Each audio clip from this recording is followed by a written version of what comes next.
Queridão, mais um zap aqui pra gente. Vamos lá. Ó, olha essa aqui. Oi, Braulio, Caio, graça e paz a vocês todos daí. Eu tenho uma dúvida que é a seguinte. O Caio já falou sobre das pessoas que morrem em Cristo, né? Eu já vi algum vídeo, principalmente da passagem que a Bíblia cita sobre na crucificação de Jesus, né? Quando ele estava lá com o ladrão e que ele disse a ele que naquele mesmo dia ele estaria com ele no paraíso. Só que eu vendo aqui uma parte na Bíblia, lá em Tessalonicenses, capítulo 4, 1 de Tessalonicenses, capítulo 4, do versículo 13 ao 16, 17, que diz que os mortos ressuscitarão primeiro, né, e só depois nós, se estivermos vivos, iremos ser arrebatados. Eu queria saber qual é o entendimento do Caio nesse assunto, porque na igreja que eu congrego, eles dizem que todos que morrem estão dormindo, né? E aí eu achei essa passagem na Bíblia e eu gostaria que vocês me explicassem. Desde já agradeço. Graça e paz a todos. Abraço. Beijão, meu filho. E ficou uma coisa assim, você enviou isso tão institucionalmente aqui para o Papo de Graça que eu fiquei com vontade de pedir para o Papo de Graça te responder. Tem que abrir um processo, tem que mandar o número do protocolo para ele, direitinho. Vocês aí cobrando. Falei, bom, vou pedir para o Papo de Graça te responder, né? É quase um ente vivo. Mas olha só, meu filho, conquanto a sua pergunta já esteja respondida aqui no Papo de Graça, se o Braulio escrever aí, quando a gente morre vai para onde, ou o que acontece depois da morte, vai chegar em respostas à sua pergunta. No entanto, o problema da tua pergunta é que ela labora num equívoco básico. Quando Jesus disse ao malfeitor arrependido, hoje mesmo estarás comigo no paraíso, o cara morreu, Jesus também, o corpo dele continuou na cruz daquele cara, não foi tirado junto com o de Jesus, continuou lá, sabe lá mais quanto tempo. Não era um privilégio de todos os crucificados serem retirados da cruz logo. Com Jesus aquilo aconteceu porque ele era quem ele era. Ele tinha impressionado todo mundo, inclusive José de Arimateia e Nicodemos, que eram membros do Sinédrio. Aí pediram. Os discípulos estavam lá, as mulheres, a mãe de Jesus. Havia todo aquele choro, aquela angústia. Eles próprios, José de Arimateia e Nicodemos, estavam angustiadíssimos. Foram e pediram a Pilatos direito de retirar o corpo de Jesus da cruz. Mas os outros dois malfeitores, eventualmente, ficaram mais alguns dias lá. Eles deixavam, era normal para os romanos, porque a crucificação era uma logomarca do Império Romano, para todo mundo saber o que acontecia com quem não obedecia. Qual era a consequência? E já era uma mensagem para agitadores, para todo mundo. Deixar o cara lá, pregado, pútrido, com urubus chegando, os abutres em volta. Era um espetáculo dantesco. Jesus foi tirado e foi levado, sepultado, ressuscitou. E o cara ficou morto lá, o corpo dele. Mas o espírito dele, usando uma linguagem que eu não consigo mais usar direito, que é essa linguagem linear do espaço-tempo, nós vamos usar só para fins de compreensão, de pedagogia infantil. Enquanto O corpo dele estava na cruz. E Jesus morreu, e ele morreu também, o cara, e ficou um tempão na cruz. No mesmo dia, Jesus e ele se encontraram no paraíso, usando essa linguagenzinha básica do primário, no mesmo dia. Estiveram juntos no paraíso. Agora, esse cara foi sepultado ou jogado numa vala comum. E só será ressuscitado fisicamente. O texto de Tessalonicenses 4, que você leu, está falando da ressurreição física. É uma alusão a Daniel, que também fala da ressurreição física. Tanto quanto Jesus fala quando diz: "E eu ressuscitarei no último dia". Mas o mesmo Jesus que diz: "Eu ressuscitarei no último dia", diz: "Hoje mesmo estarás comigo no paraíso", e também diz: "Já passou da morte para a vida". Uma coisa é a destinação instantânea do benefício do espírito. Outra coisa é a ressurreição do corpo, que tem a ver com algo que, quando acontecer, acontecerá nessa sequência. Os mortos ressuscitarão primeiro, os mortos em Cristo. Todos que morreram, na verdade, na justiça, no amor, na esperança, na prática do bem, em todo o mundo, estão em Cristo e ressuscitarão em Cristo. Depois nós, os vivos, os que ficarmos até a volta do Senhor, seremos arrebatados e iremos ao encontro do Senhor dos ares.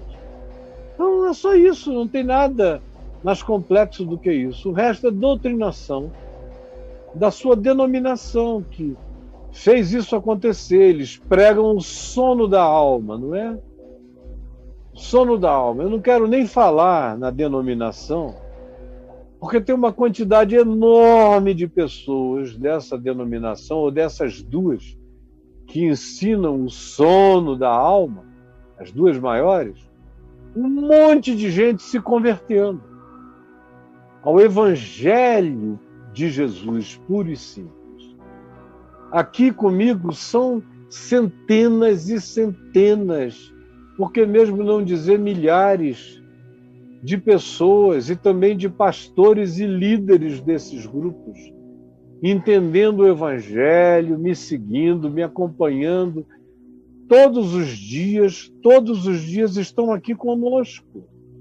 Então, eu quero que todo mundo se sinta confortável. Mas eles mesmos já entenderam que o ensino denominacional que eles receberam é uma montagem, não passa de uma sistematização. Como quase todos os ensinos denominacionais, são montagens, são construções, pega um pedaço daqui, outro pedaço dali, vão montando, vamos ver o que combina com o quê. Ah, legal, aí fecha.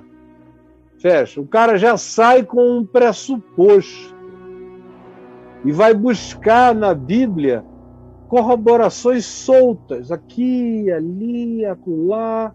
Aí vai, uau, vai fechando as minhas pressuposições, plou, encaixe final, aí ele joga para o povo aquela heresia, em nome de Deus e de Jesus, e às vezes milhões sorvem esse engano. Quando tudo é tão simples, quando você começa por Jesus, pelo Novo Testamento, e não por uma doutrinação religiosa denominacional. Quando você começa pela denominação e vai ler o Evangelho, você lê a partir da doutrina denominacional, vai se chocando com Jesus, com Paulo, com os apóstolos, que é isso, não é? Paulo, fica tentando pegar uma coisa aqui, outra ali. Olha, agora seria até Paulo contra Jesus. Jesus disse isso, para mim já bastava. Se Jesus disse isso, se alguém está enganado é Paulo, não é Jesus. Mas você veja como na sua denominação o importante é a doutrina, não é Jesus, não é o que ele ensinou. É a doutrina baseada não em Jesus, e nem tampouco só no Novo Testamento, mas na Bíblia inteira. É uma montagem, meu companheiro, é uma montagem, assim, daquelas de enlouquecerem o crioulo doido. Quem conhece Bíblia, quem conhece história, quem sabe de onde as coisas vêm, entende perfeitamente o tipo de montagem a qual você e milhares e milhões de outros vêm sendo submetidos, você na sua denominação e os outros, cada qual na sua. Porque praticamente, com exceção de grupos, e não são raríssimos, os que ensinam só o evangelho simples, são mais igrejas ou grupos do que denominações. As denominações têm doutrinas. Se tem doutrinas, eles estão lendo Jesus a partir da doutrina que o líder da denominação, os líderes inventaram. É assim com o catolicismo, é assim no protestantismo, é assim nos grupos anabatistas pré-reformados, é assim nos grupos considerados hereges pelos reformados e pelos católicos aqui no Ocidente. É assim. É assim. Todo mundo tem o seu pacote, a sua sistematização, e tem o Jesus que eles fizeram ser possível dentro daquela sistematização. Então, se você segue uma doutrina denominacional, você vai ter problemas com Jesus. Como o Braulio dizia no início aqui, agora não. Porque agora já tem tantos milhares e milhares seguindo o evangelho simples que diminuiu muito.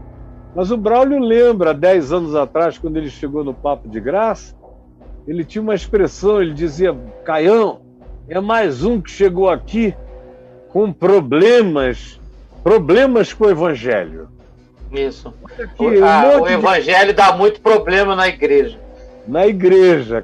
Olha mais um problema que o evangelho criou nesta igreja. Isso, esse problema, só problema. Então, agora, graças a Deus, só aqui no YouTube já são quase 700 mil, daqui a pouco serão, que vão se alimentando dessa palavra em todas as plataformas e vão passando para outros e para outros. Então, gente, diminuiu o questionamento, a dúvida, exceto em alguém que acabou de chegar ou chegou nos últimos meses, está ali tateando ainda, vendo como é que é, de modo que eu fiz questão de te responder, porque semelhantemente a você tem muita gente chegando. Mas o que você achou aí no portal Caio Fábio e no canal no YouTube, brother? Caião, eu mandei aqui no caiofábio.net duas palavras-chave aqui. A primeira delas foi o que acontece depois da morte. 1000 ocorrências. 1000 ocorrências. É. A primeira aqui é legal. Ó. Confie e pule. A igreja Confie e pule, né? A igreja é a alegria da mãe. Enfim, aí eu coloquei também aqui a morrer em Cristo, né? Tem a ver com o que ele falou também. Também tem aqui experiências de quase morte, né? EQM, ali no portal, onde você tinha 1000 pessoas, tinha uma ali, esse pessoal que morre sai do corpo. Isso, tá aí. O que é outra coisa para ele. Para reforçar a ele, embora eu não precise de experiências de quase morte, para reforçar o que eu sei que é, que, como Paulo diz, porque presentes no corpo, ausentes do Senhor, porém ausentes do corpo, presentes no Senhor. Por isso é que Paulo também diz, porque para mim o viver aqui na terra, no espaço-tempo, é Cristo. O morrer, o deixar o corpo é lucro. Enquanto eu estou no corpo, eu estou ausente desse benefício absoluto, dessa experiência absoluta. Mas quando eu deixar o corpo, eu estarei presente na absorção de tudo isso. Então, é só ler o Novo Testamento, não tem como não chegar à mesma conclusão. Mas vai lá, meu amigo, 700 e tanto para quem? Para morrer em Cristo, né? No portal aqui, 719 para morrer em Cristo. Eu tinha voltado aqui, porque eu estou em 2 abas, né? Aqui, esse pessoal que morre sai do corpo, que foi da experiência de quase morte, é relativo ao o que acontece depois da morte, tá? Isso. Aí eu vou descendo aqui, tem mais coisa. Aqui tem 1000, né, Caio? 1000. Não é brincadeira. Aí eu botei Morrer em Cristo no YouTube, valeu? Aqui, Valeu. ó, Morrer em Cristo no YouTube. Aí vem aqui os vídeos relativos. Não fala quantas ocorrências, mas vai estar tendo os títulos aí para você ver. De onde vem a vontade de morrer, livres do medo da morte.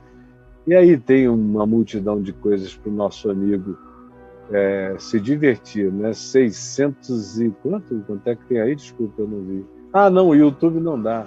O YouTube não dá. 627 mil que eu li ali é a quantidade de inscritos. Quantidade de inscritos no canal. Então, tem isso aí. quase 630 mil pessoas aqui vinculadas a esse canal, recebendo as informações, apertando no sininho e curtindo as coisas conosco.